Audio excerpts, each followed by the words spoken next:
Hello.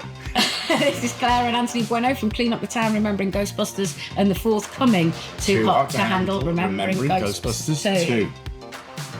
So, but before that, welcome to Who You're Going to Call Live, our extended version of Clean Up the Town, if you like. Yeah. It's a little new venture for us to give everyone an opportunity to dial in via Zoom once a month and meet the talents behind the making of Ghostbusters in a way that, you know, we were fortunate to when we made the documentary. Yeah, and it literally is your opportunity to sit in this virtual room and ask questions and hear some amazing stories from people that have had just absolutely epic careers outside of Ghostbusters. So we do a deep dive into that, don't we? Exactly, yes. So this is your chance just to see a snippet. Yeah. So hopefully you'll join us on the other platforms, which Claire will tell you all about later because I can never remember them. But this week, this episode, this month is Tony Cecere. He was the fireburn stuntman inside the Stay Puft Marshamallow Man, and he's an amazing character. Has had absolutely phenomenal career. I mean, the films he's been in is just they're exceptional. All legendary. Yeah. Sort of like you got Swamp Thing, you've got The Thing, John Carpenter's The Thing, which is a personal favourite. Ghostbusters, obviously. Nightmare on Elm Street, The Terminator. Yeah. It's just as with most, you know, whenever you do anything with the industry and you're talking to people from it, they have just the most amazing stories behind it. And it's just a great window into the way films used to be made and still can be made to a certain degree. But instead of me rambling on, which I'm starting to do, so I'm excited. It's really exciting. It is really exciting. Let's tune in to Tony Cecere, who tells us some fantastic behind-the-scenes stories of his exceptional career. See you after. I don't even think on Ghostbusters the director knew about the head splitting open. Probably not. Yeah, I doubt I doubt very much he'd know. I mean, I would imagine they wouldn't have really told him anyway. Good evening, ladies and gentlemen. Thank you very much for joining Who You're Going to Call Live with Claire Bueno. And me. Anthony Bueno. The brother, the sibling. Yes, and for those... Director extraordinaire and author extraordinaire to my side. We are from Clean Up the Town, Remembering Ghostbusters, and the forthcoming Too Hot to Handle, Remembering Ghostbusters 2. If you don't know who we are very excited to introduce you to Spook Central. I mean, Ghost worshippers, you couldn't be in a better position. There is no Dana, only Zoom. Yeah. Thank you for joining us this evening. Just to let you know that we are recording this event as we'd like to make it available to viewers and listeners moving forward. And so all questions are welcome. If you would prefer to be off camera and not be recorded, you can either put your question in the chat or you can just put your camera off and just ask your question from there. Just to let you know the layout of the event, Anthony and I will be conducting the Q&A for the beginning, the first half, then we'll have a break, and then we will take audience questions a little later on. The other thing that we wanted to talk about is we're open to autographs, if that's something people would like to do from Tony after the event. I'll contact you all to see whether that's something that you are interested in. Like I say, if you can keep your microphones on mute, unless you're obviously asking a question, that's greatly appreciated. But without further ado, Anthony, can I hand over to you, the director? Yes. All right. It's my turn. Cool. So, yes, I think without further ado, because I'm not going to ramble on, because I can ramble on, let's bring Tony to the stage so he can tell us all about his amazing career that he's had. He was talking to us about it earlier, and it's absolutely fascinating, some of it. So, Tony, welcome to Gozer Temple once again. It's been a long time, but here we are again. Thank you. I'm glad to be here. It's lovely to have you here. I mean, you've had such an illustrious career. The Thing, Ghostbusters, A Nightmare on Elm Street, Terminator. What else? I'm running out of Uh, I don't have my resume in front of me. I don't know. Did about 200 movies. It's been in an incredible amount of movies, but where did it start for you? It started back on the first movie I think I can recall was Black Caesar with Fred Williams. But my career really didn't get started good till I started working with Wes Craven on Swamp Thing. And then for the next 20 years, I worked all of Wes Craven's shows. I think I've done 19 of his different shows. I mean, when you've built a relationship like that with somebody, there has to be a lot of trust, no doubt, in with what you're doing and the kind of work that you're doing. We'll probably go into a little bit more about that. But working with Wes, you've just got that handshake. I imagine not quite finishing off each other's sentences, but there's a trust there, isn't there? Oh, yes. He would allow me to, if I said I thought something was too dangerous for actors, he would allow me to put stunt people in during that time period. I was usually, as a stunt coordinator, you're usually get your script even before the actors do, and you have to read through the script, and then you have to decide which ones are stunts and which ones the actors can do and which ones the actors can't do.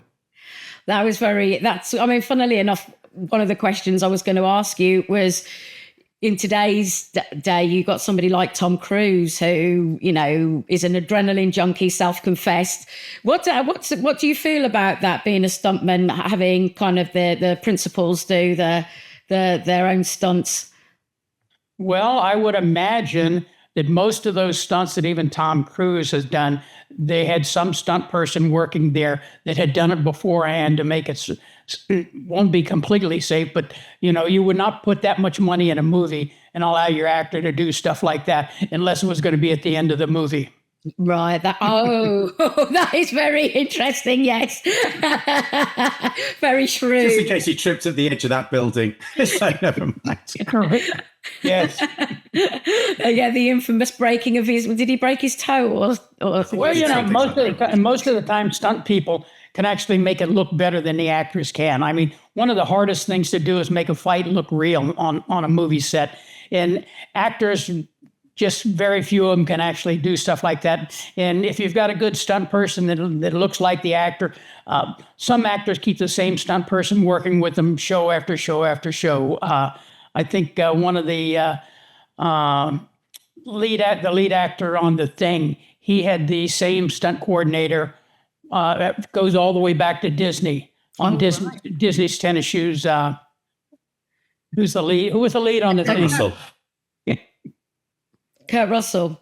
Kurt Russell. Okay, Kurt Russell had the same stunt guy all the way back on Disney shows, and now he had the same guy. And then after Kurt started losing some weight, and the stunt coordinator didn't lose any weight, he ended up bringing in 3 people for Kurt to look at and to pick and to start doubling him on different shows. Well, and tell us a bit more about working on The Thing. Well, the Thing was interesting. When I first went over on to Universal, they were testing flamethrowers. And I asked them what they were going to do with those flamethrowers. They kept saying, well, we're going to set a guy on fire with that. I said, no, you're not. I said, I'm the guy that gets set on fire. And I said, those things, I don't know about the naphthalene. It might go into my suit and burn me. I said, I will have my fuel on me. It's up to you guys to ignite me. So they did some development and research at Universal, and they started making them flamethrowers with propane. So whenever they fired them, the propane would come out, it ignited me, and then when you take your finger off the trigger, it would go off. And I shot one scene down in Los Angeles where I get shot with a flamethrower and my head splits open, and then I go through the wall there. And then 30 days later, we're up in Alaska, and we're getting ready to do the burn up there. And I kept saying, I can't do it if the winds are over 10 miles an hour. I said, it's got to be calm winds. And one of the odd things is when they built the set up there, they built it in the summertime. So they didn't put any insulation in. So while we were shooting in the set, we had all cold weather gear on because the inside of this set was just as cold as it was outside. And we didn't want to melt the snow off the roof because there was like 4 foot of snow on the roof. So we were working in a set that was cold. But then finally they said, well, they had a blizzard coming in outside. They said, if we don't get this done today, we're not gonna do it. And I said, well, what's the wind? It was like 6 miles an hour or something like that outside. And I said, well, let's do it today then. And that's when I did the big burn outside when I actually didn't feel any heat at all when I came out the door going out. And I originally wanted to dig a pit and sift snow into it. So when I fell down, it would look like I sunk into the snow. But we didn't have time to do that. So I actually went out and did the burn. I hear my safeties hollering, is he all right? Is he all right? Because I didn't signal for him to come in and put me out yet because I didn't feel any heat at all. And when I finally did, they put me out. And when are you working with, do you know how many takes that you're going to be allowed to have? Oh, no. Well, let's put it this way. Majority of the times when you do stunts, they usually have more. They usually had probably 6 cameras on me from different angles so that you wouldn't have to do it over again. Because if they screw up and you do it over again, they have to pay you again. If you screw up, you do it over again for nothing. Yeah, that's most of the times they'll have any between 4 to 6 cameras on you when you're doing some sort of stunt from different angles. They can also cut it from different angles to make it look like it's longer than it actually is. And what was it like working with John Carpenter? Well, he was a nice guy to work for. I asked John, I said, what's this guy supposed to be like? I said, you want him like the real animated or what? He said, it's kind of like the bunny on television with the battery. He just kind of runs out of power. And so I took it from that. And I just get slower and slower and then fall down and die. I might have some pictures from the thing. Well, let me tell you another interesting story. Yeah. I was working on Swamp Thing with Adrienne Barbeau was on it, and she was married to John Carpenter at the time. So she's seen my fire burn that I did on Swamp Thing, and because it was such an impressive fire burn on that, she told John Carpenter about it. And John Carpenter told the stunt coordinator on the thing, who was Dick Warlock at the time, that he wanted me to do the fire burn on it. So that's how I got the fire burn on it. Here's an interesting thing on Swamp Thing. After it was first aired for the censors, they were going to give it an R or an X rating because during the fire burn, there was a scream all the way through it, a guy screaming as he was on fire. After they took the scream out and because Wes made it for kids, for teenagers to be able to see. So whenever they took the scream out and put music all the way through the fire burn like that, they changed the rating on it. So was that for Scream, was it? Or for Swamp Thing? For Swamp Thing. For Swamp Thing, yes. Yeah. Very interesting. So what was the very first burn that you did? You were just first burn that I did. Probably that one that you had just seen. I'd done some practice burns myself to develop the technique. I actually developed a technique to do a burn in just 2 sets of clothing. I did it for all the stuntmen in Hollywood and shown how a gel that I had, you could put it on your clothing underneath and then burn in 1 set of clothing. But first major burn I did was on Swamp Thing. I didn't even do any smaller burns on any shows prior to that. I was trying to get on the show Firestarter, and I couldn't get on Firestarter, so I ended up getting on Swamp Thing, where I met Wes Craven, which was a very good thing on that show because it turned out to be a long relationship. Great one. Did you hit it off with Wes like straight away? Well, no. When I got there, I was just supposed to do the fire burn. We had little problems on Swamp Thing. The first AD ended up going to jail for drug violations, and we were going to have to stop shooting. So I was in the guild as a second AD in the Directors Guild, which I had never actually done any job as a second AD. It was just I was trying to become a director. And after the first AD went to jail, they stopped shooting. So I called the Directors Guild up and I said, hey, we've got problems on this show. And I told them about the problems. I said, can we take our second AD and move him up to a first AD and just bring me in as the second AD on the show? That way we can continue shooting. And they said, oh, yeah, that's all right. Now, the second AD was Todd Corman. They moved him up to a first AD, and they brought me in as a second AD. And I went up and told Wes, I said, now listen, I said, I don't know anything about being a second AD, so you're going to have someone holding my hands all the way through this. So I was originally supposed to, after the fire burn, go back home. But after this happened, I ended up staying for the rest of the shoot. Oh, my God, that's incredible. What a small world. Yeah. Todd Corman, obviously, is married to Jennifer Runyon, who is the student, female student in Ghostbusters. Oh my goodness, who we recently lost, sadly. Yes. But he's lovely, Todd. Oh, what an amazing What a story! small world. It is a very small world. And I suppose how did Ghostbusters come into your life? Ghostbusters. Well, let's see. A stunt coordinator who I'd worked with once before.